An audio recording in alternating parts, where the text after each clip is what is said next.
Good morning. Welcome to the weekend. Happy Saturday, episode 299 of Hobby Evolution. 299 episodes. I was thinking back earlier this morning on how many days, because there was a stretch where I had not skipped a day. I think through like 200 episodes maybe. I had only skipped one day, but I've skipped like 4 days, I think. So it hasn't been 300 straight days. I skipped a day last summer when I visited family, my brother's cabin, like in August or August. And then I skipped the April when I did my card show in April. And then I skipped Mother's Day Sunday, and then I skipped my May card show. I think so. So that's 4. And the reason I talk about this is because I'm skipping tomorrow. Now, I may come on actually and do a prime time Sunday night episode. So episode 300, kind of up in the air. So just follow along on Twitter, and I'll keep you apprised of episode 300's timing, whether it's going to be a Sunday night release in prime time, or if I'll just skip Sunday and do a Memorial Day Monday morning episode. And then Tuesday is going to be up in the air because I'm back in the office starting Tuesday. I'm taking all of my stuff back in, so I'm going in earlier than what I normally will go into the office. So if I don't wake up early enough, I'm going to set my alarm. Sometimes I hit that old snooze button. So I'm going to attempt to do like a really early episode, like we're talking 6:30, 6:15, 6:30 on Tuesday morning, because I'm going to have to go into the office earlier than like a half an hour earlier than normal, because I've got to take my phone back in, all my paperwork. My computer is supposed to be like set up and ready for me when I get in, but who knows, with all, it's never easy. So I just need to be prepared. So I'm going to aim for a 6:30 on Tuesday morning, and I'll probably just have to keep it short because I don't know what I'm going to walk into on Tuesday morning in the office. I am and I'm not looking forward to it. I've enjoyed working from home, but it's also been a real pain at the same time. So we'll see. What's up, Dan? Good morning. Good evening to you. It's past your bedtime, right? It's pretty late over there.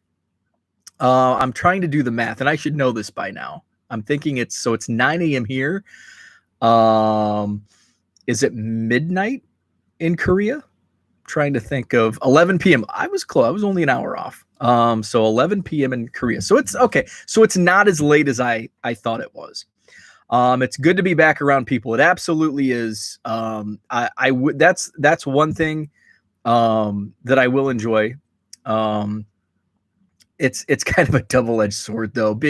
Sometimes being around people isn't all that great. But being in my house with my dog, I'll miss my dog. Like I mean, if there's a stressful situation coming up, if there's a stressful situation going on, I can just like take a deep breath and walk into the living room and pet my dog, or take the dog for a walk if it's nice out. So I'll miss that. And I've talked about it like frequently, that I'm on the 5th floor and we're in like the back corner of the building. So it's like a process just to get outdoors. And of course the windows don't open and all that. So it's a beautiful view, but it's not something that I'm used to. Like every office I've worked in until this office building we moved into has been like fairly close to like outdoors. Like I can just walk outside, and it takes me like 30 seconds max to get fresh air. Where now it's like a 5-minute journey just to get a breath of fresh air. Third Coast, what's up? Good morning. Take it back. Our office is back to 100% capacity. Love it. I think Tuesday's kind of like so we are we're deemed essential. because it's in the transportation logistics. So we had people in the office like throughout the whole thing, and there were management was kind of, I don't know their situation, but they were all there.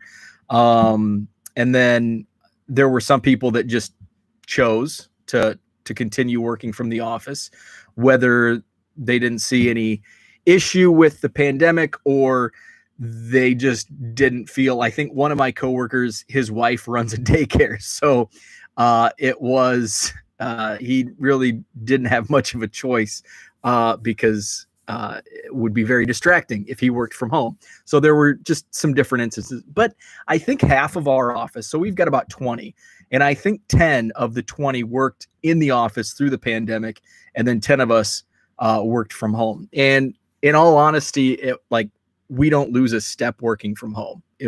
What I do, and there are a few things where it's easier to bounce ideas off of if you're right there. But I mean, we have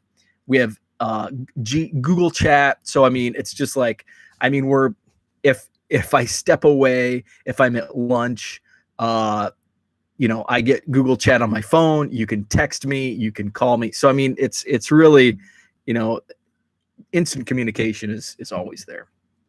Enough talk about work. It's Saturday. Let's talk about the hobby. So it's a big hobby weekend for me.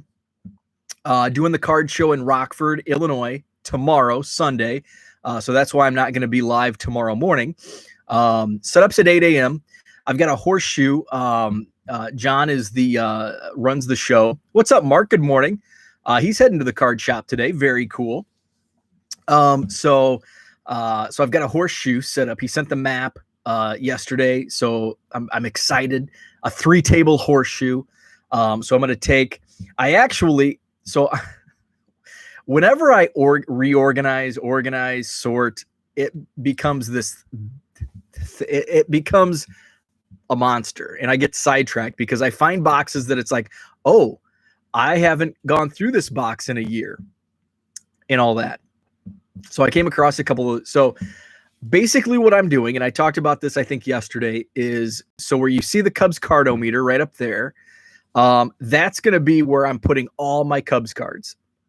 Because right now, and I won't move the camera now, but yesterday I moved the camera over and there's a cubby. So this card room has like an extension where I've got, so the shelves behind me that you see, there's one of these in the cubby. And then there's this like cheap plastic from Menards, like $25 that sags when you put a couple monster boxes.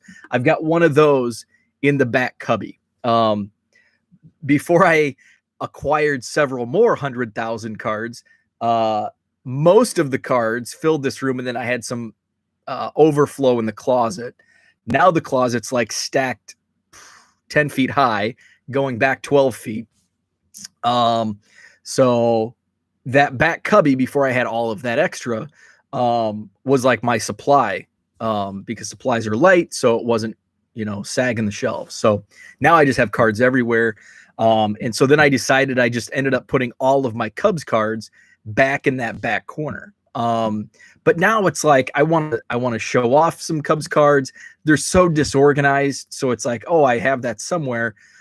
So I just want easier access. And there's another reason that I won't share yet, but hopefully this coming week I can give more information about really why this has been.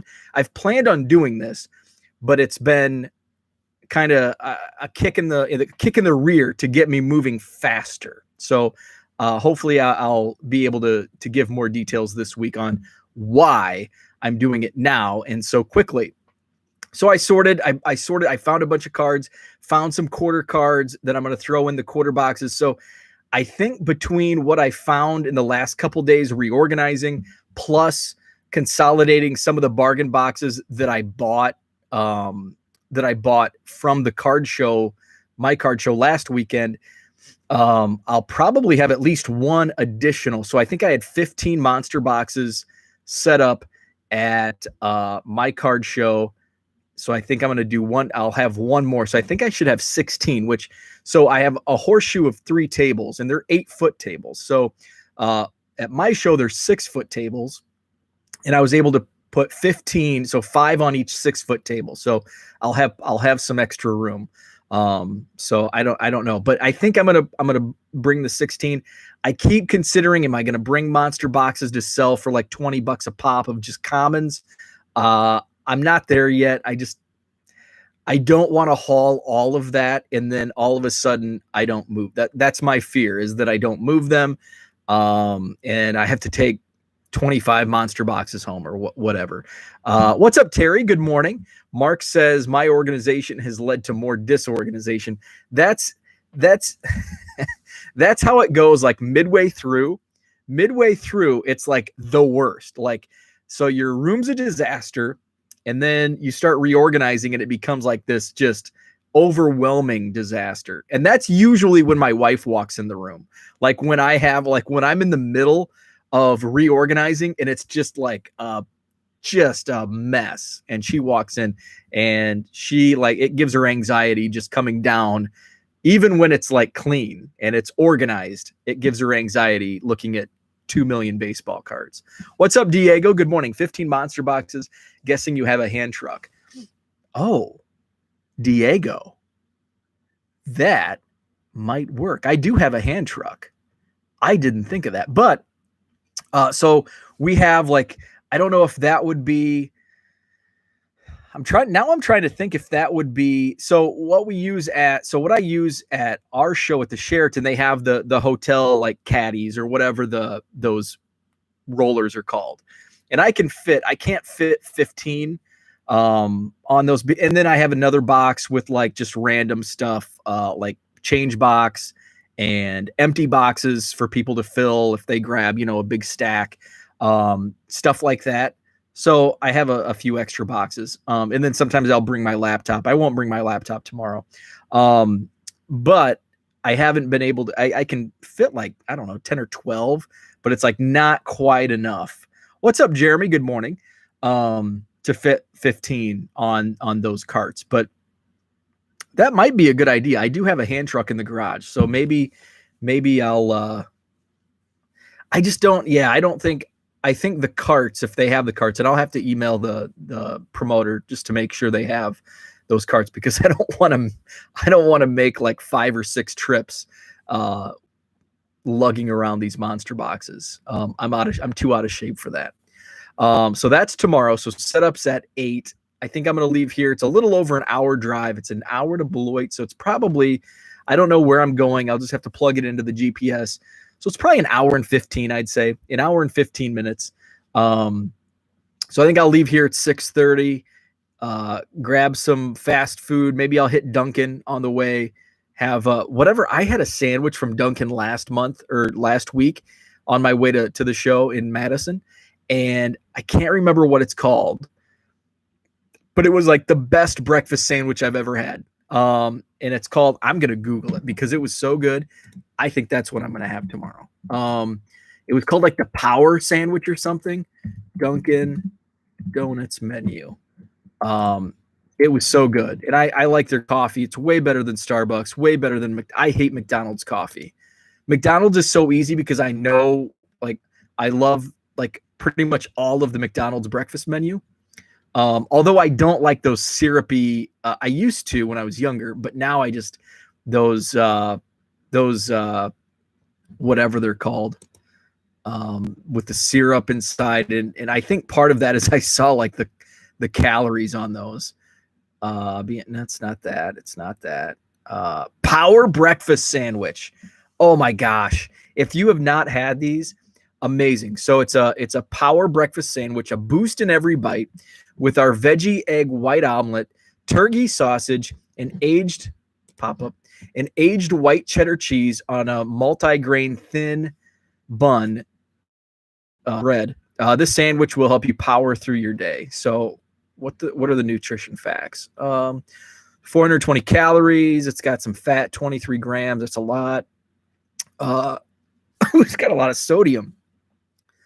Let's see. We've got 5 grams of dietary fiber, 25 grams of protein.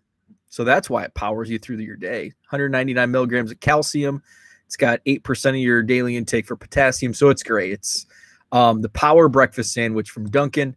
It's an awesome, awesome sandwich. What's up, Tom? Tom, long story, but I'm going to a show today, but I will only make the last hour of the show because of some graduation open houses. What is your buying card show strategy for the last hour of a show? That's a good question. Tom, are you going to the show in Bloomington? Because I know a couple of my card buddies, Mike Summers going to be there, Dan Bell's going to be there. So my strategy for the last hour of a show. So I'll just have to reverse engineer this. Awesome. So yeah, Tom's going to the Bloomington, Illinois show. So basically your time is kind of limited because in the last hour of a show, a lot of vendors have either already tore down or they're probably in the process of tearing down. That's what I've learned, that say a show runs from 9 to 3. Usually by 2 o'clock, like at least in my shows and a couple of other small shows that I've been to, by that last hour, if you hit it at like 2, half the vendors, 40% of the vendors, they're starting to already tear down. So I guess if I've been looking forward to this show for weeks, but things keep coming up and have almost completely derailed my plans. That seems what happens in the summer months. There's always something that pops up. So the last hour of the show, it kind of depends on what you're going for. And I think, Tom, you're kind of like me at card shows and you like the bargain boxes. If that's the case, if you're looking for bargain boxes, basically make a beeline. And I think this is a smaller show. I think they have 10 tables. Make a beeline for whoever has bargain boxes and just kind of make your way over there and just. So that's what I do. That's my strategy. If I'm there in the last hour, I'm making a beeline for what I'm looking for. So if I'm looking for bargain boxes, I'm making a beeline. I'm not looking at anything else. I'm just finding the first table with bargain boxes. I'll flip through a couple piles and I can kind of have an idea.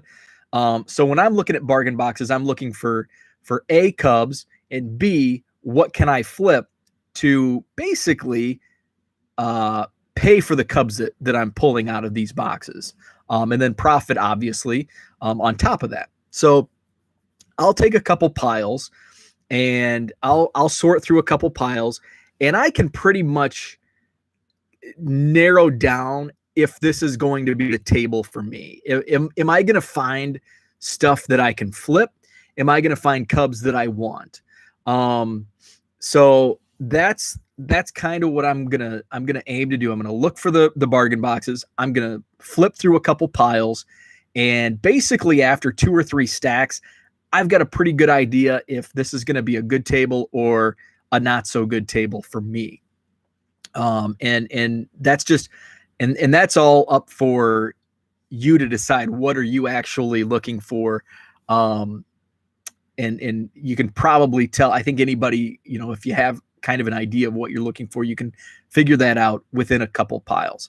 If they don't have what I'm looking for, I find the next table that has what I'm looking for, and it's just kind of speed searching, because I'm dog sitting, so you may hear some barks. My friends dropped him off this morning, and they said sometimes he barks because he's getting old. He's like 14, I think 13. Logan, we call him Logie Bear. So sometimes he barks because he can't see you, and he just barks to let you know he's there and he wants to see you. So I think that's what he actually came down. When I came down this morning, I knew that. So I'm like, I'm just going to bring him down here because usually he does. My dog, Biscuit, who sleeps in with my wife, she does not she is like my wife. She does not like the card room. She does not like the basement. It is like 10 degrees cooler down here, and she's a small dog and she gets cold. She loves sitting outside with me in the heat. It'll be 90 degrees and the sun's beating down, and she's a black dog, and she just loves sitting in the sun and baking away. So she does not like it down in the basement where it's like 62 degrees down here. Logan does. He'll hang out. If I'm opening boxes or something, or if I'm sorting cards, he'll just hang out with me. But he didn't. He chose to go back upstairs, so that's why he's barking. Anyway, last hour of the card show. Dan says, so an hour and a half before closing may be best for last call. Walk up to a bargain box and say, you don't want to take that home, do you? Diego makes a good point. Like sometimes, like I just said, I don't want to take 15 monster boxes home. I don't want to lug that back home. Some people will be more than happy to sell you in bulk. And so sometimes I'll ask, do you sell these?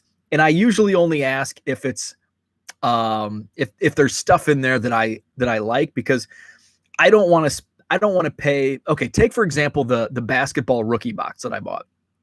Now, if he would have came out and said, there was like 2,000 cards. There was like, actually I counted, there was 1,700, just shy of 1,700. So if he would have, so there were 25-cent cards. If he would have given me like 18 cents per card, 20 cents per card on 2,000, what's that turn out to be? I probably would have, because actually what he said, so say 18 cents. So that's like $360. So if he would have said, I'll sell it for $400 or $300, I probably would have been like, I'll just keep sorting through. But he said $200, which is 10 cents a card. And that's right up, that was actually the number that I had in my mind. But I always make the seller put out a number. Now, I'm the opposite when I'm selling bargain boxes, because as a bargain box seller, I'm not looking to unload by the box, because I know what I have in my boxes, that they're 25 cents. You're getting a bargain at 25 cents a card. And I'll even give you bulk discounts at like 20 cents a card. And when I have more time, and I'm talking when it gets colder, so this coming winter, I'll go through my quarter boxes and I'll start sifting through. And I know that there's stacks and stacks and stacks of cards that I can pull out of my 25-cent boxes and sell on eBay for $5.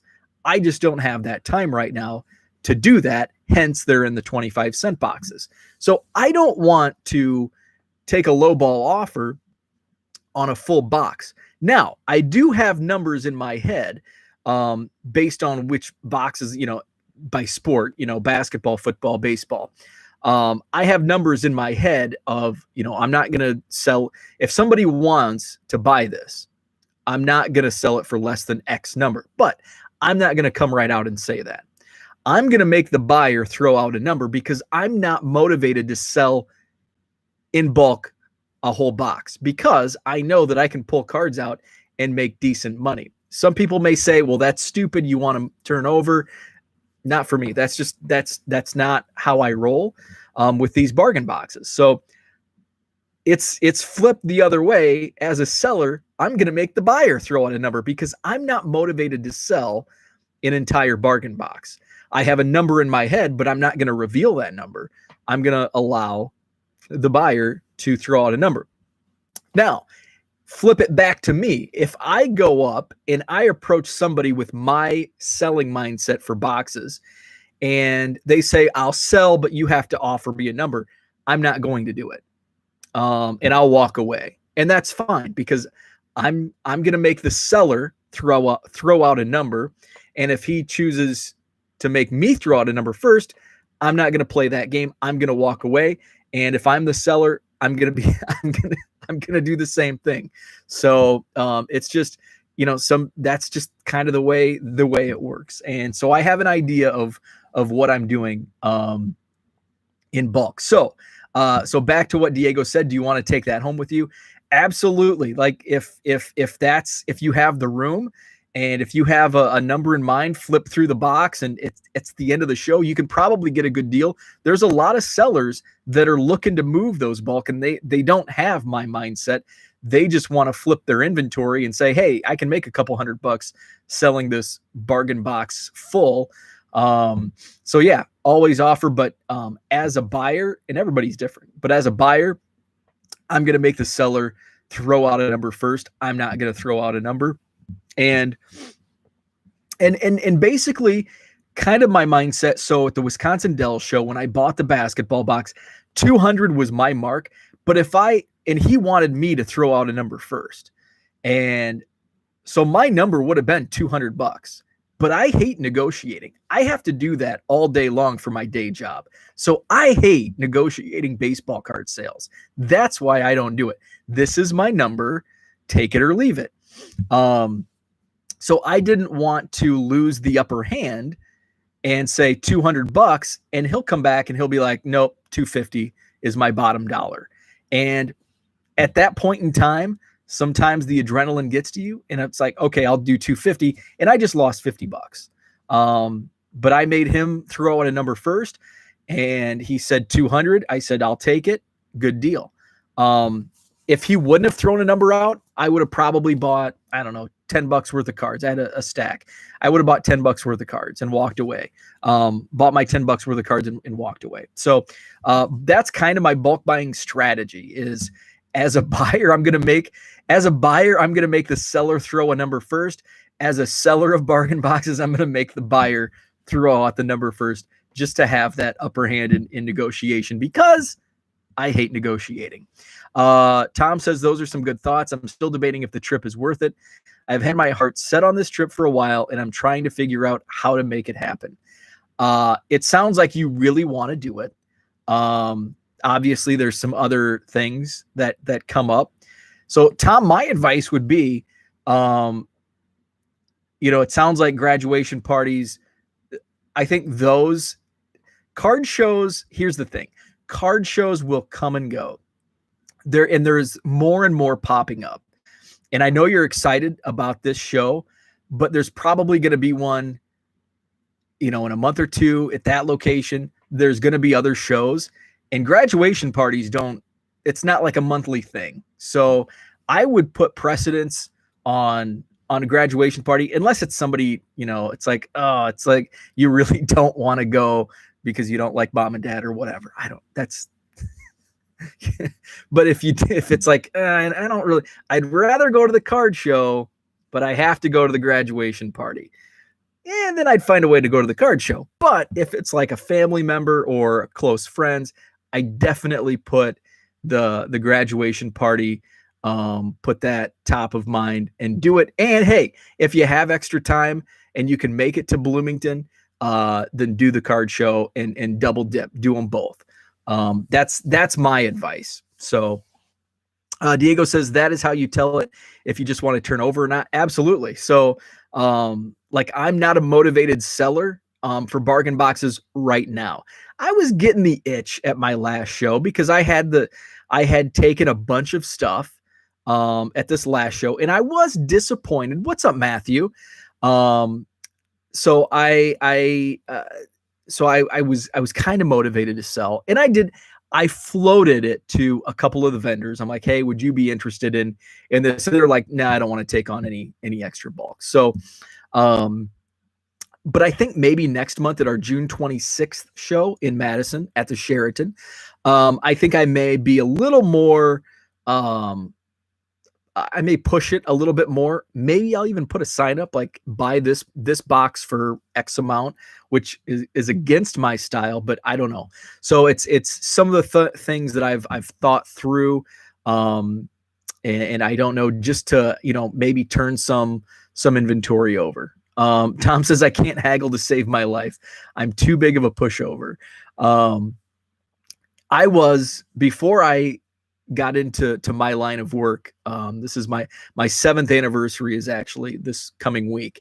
I was too. Like I was a terrible negotiator. And it was just because I had like no previous experience. And now I've gotten pretty good at it because I have to deal with, in our industry, it's like, I mean, it's pushy and it's like, you have to be on your game. And I learned really fast how to negotiate, and you can, the more and more you do it, the more you can have a feeling of, okay, I've got the upper hand, or on the other end, like, okay, now I'm backed in a corner and I'm kind of desperate to get their business for, whatever multitude of reasons.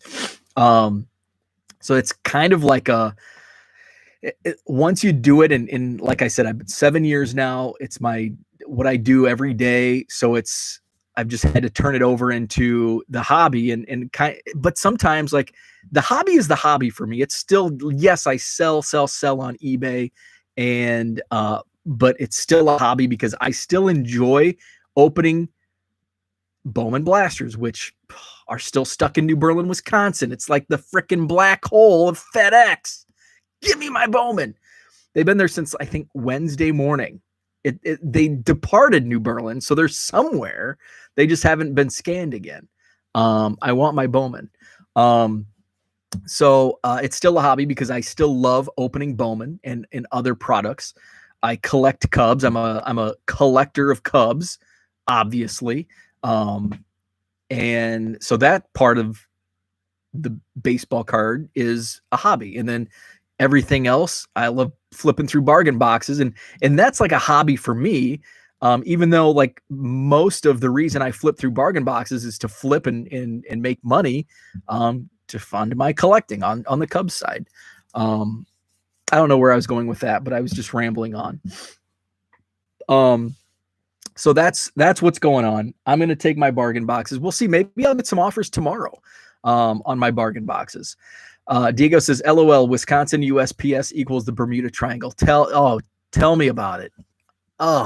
It's brutal. It is absolutely brutal. My Bowman blasters were stuck in New Berlin's Wisconsin. New Berlin, Wisconsin is basically Milwaukee. My last Bowman shipment was stuck in Milwaukee for like 4 days. Now this one's going on 4 days. And I wanted them for the weekend. Like this is my last, this is the last hurrah, and it's summer, and I want, and it's going to be a little warmer today, but it was 43 degrees and raining when I drove to the post office at 1:00 yesterday afternoon on May 28th. Hopefully my vegetables that I just planted this week didn't get frostbit.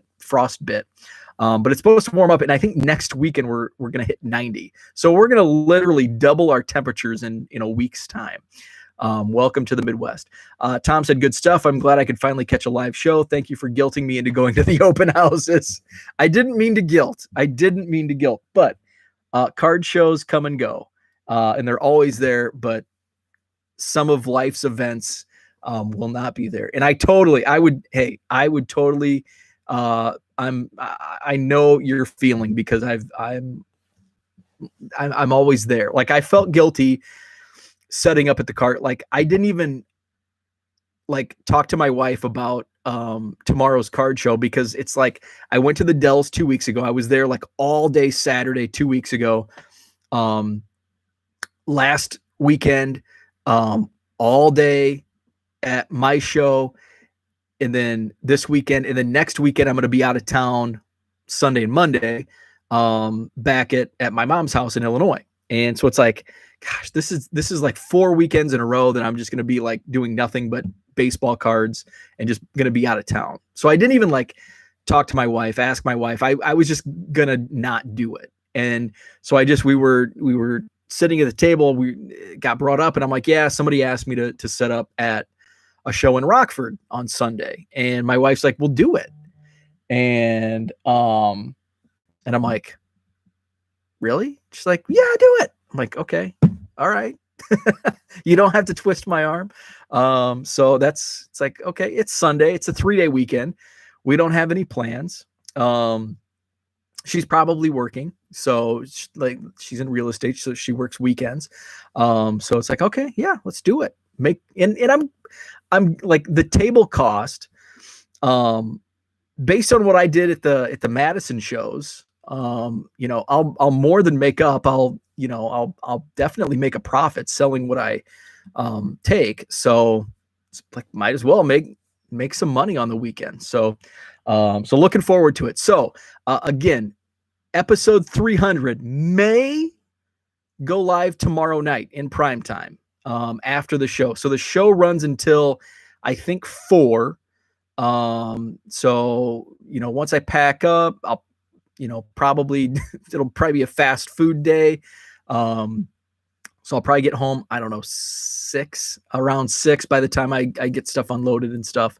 So so maybe Sunday night. We'll see. We'll see. So it kind of depends on what's going on if we end up having any evening plans tomorrow night. So the plan is still up in the air. So episode 300, I'd like to go live tomorrow night. Like that's kind of the plan.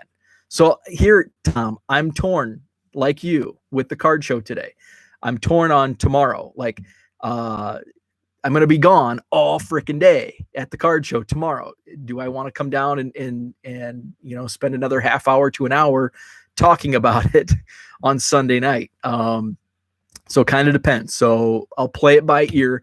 I won't really know until I get home from the card show what the plan of attack will be. So episode 300, my recap of the Rockford card show will be either tomorrow night in primetime live, or I'll just do it Monday morning, probably around probably 8, 9 a.m. I was a little later today because of dog sitting. So that's the plan. So that's all for now. I was hoping that my Bowman would come today, but doesn't look like that will be the case. So I am going to buckle down, and I've got to get this room cleaned up today. Like that's like number one priority. Fortunately, all my quarter boxes are set up. So I just need to load them back in the car and go from there. So have a great Saturday. Tom, good luck today. I hope you can handle both, and you can get to the open houses and the card show and get some good deals. So that's my hope for you, Tom. Have a great Saturday. Enjoy the hobby, and we might talk tomorrow night. Otherwise, we'll be back on Monday morning.